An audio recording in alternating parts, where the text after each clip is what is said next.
In today's video, I'm going to teach you how to fix Steam desktop game says purchase instead of play. If a game you already own is showing a purchase button instead of play, it usually means Steam needs to refresh your account session or clear some temporary data.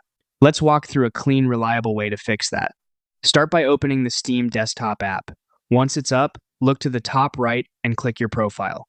From that menu, choose Change Account, then click Continue to confirm. This safely signs you out and restarts the client. It's a quick way to refresh your license information and sync your library. When Steam reopens, select your account again and sign back in. After you're in, head to your library and check the game to see if the play button has returned.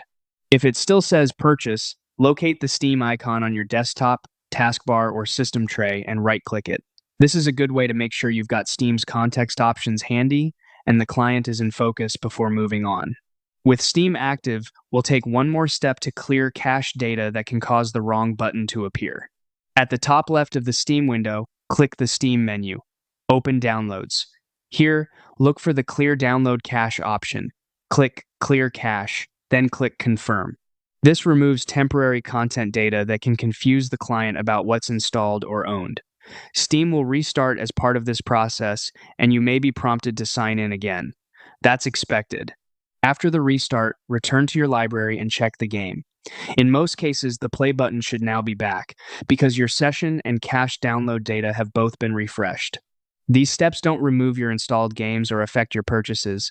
They simply force Steam to recheck what you own and what's on disk, which resolves the purchase instead of play issue for most users.